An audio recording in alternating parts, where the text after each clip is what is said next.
യുവത്വം തുളുമ്പുന്ന മലയാള നായികമാർ വോളിയം 2. മെറീന മൈക്കിൾ. മോഡലിംഗിലൂടെയാണ് മെറീന മൈക്കിൾ സിനിമയിലെത്തുന്നത്. എന്നുൾ ആയിരം എന്ന തമിഴ് സിനിമയായിരുന്നു മെറീനയുടെ ആദ്യ സിനിമയെങ്കിലും മലയാളത്തിലാണ് കൂടുതൽ സിനിമകളിൽ മെറിൻ അഭിനയിച്ചത്. മുംബൈ ടാക്സി, ഹാപ്പി വെഡിങ് തുടങ്ങിയ മലയാള സിനിമകളിലാണ് മെറീന അഭിനയിച്ചത്. മെറീനയുടെ അരങ്ങേറ്റ സിനിമ റിലീസായിട്ടില്ല. ആ സിനിമയുടെ റിലീസിങ്ങിനുള്ള കാത്തിരിപ്പിലാണ് മെറീന.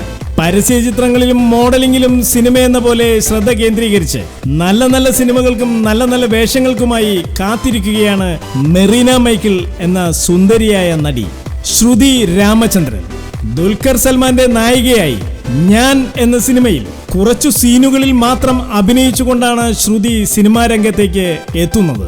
ശ്രുതിയുടെ രണ്ടാമത്തെ സിനിമയാണ് രഞ്ജിത്ത് ശങ്കർ നടൻ ജയസൂര്യയെ നായകനാക്കി സംവിധാനം ചെയ്ത പ്രേതം.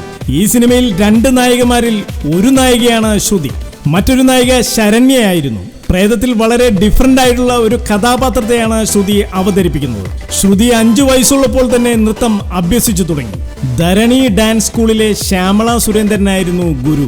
ഇപ്പോൾ പുനർജനിയിൽ നാരായണി ആന്റിയുടെ ശിക്ഷണത്തിൽ ഭരതനാട്യവും കുച്ചുപ്പുടി നൃത്തവും പഠിച്ചുകൊണ്ടിരിക്കുന്നു.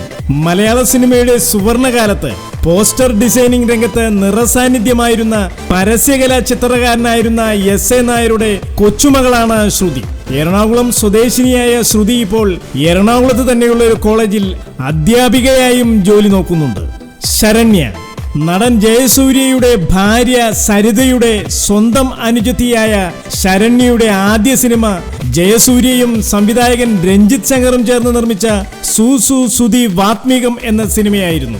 ശരണ്യയുടെ രണ്ടാമത്തെ സിനിമ ഇതേ ടീമിന്റെ തന്നെ പ്രേതം എന്ന സിനിമയാണ്.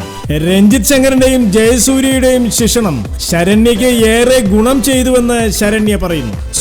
സുധി വാത്മീകത്തിൽ ശരണ്യ അഭിനയിച്ചത് വളരെ ചെറിയൊരു വേഷമായിരുന്നു. എന്നാൽ പ്രേതത്തിൽ കുറച്ച് ഹെവി ആയിട്ടുള്ള വേഷമായിരുന്നു എന്ന് ശരണ്യ പറയുന്നു. പ്രേതത്തിലെ 2 നായികമാരിൽ ഒരു നായികയാണ് ശരണ്യ. മുംബൈയിൽ അഡ്വർടൈസിംഗ് ഫീൽഡിൽ പ്രൊഡക്ഷനിൽ വർക്ക് ചെയ്യുകയാണ് ശരണ്യ.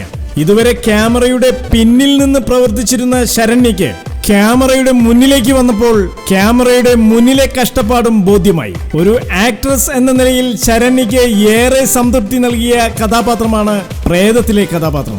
സിനിമയിൽ നല്ല നല്ല അവസരങ്ങൾ കിട്ടിയാൽ തുടരുവാനാണ് ശരണ്യയുടെ താല്പര്യം.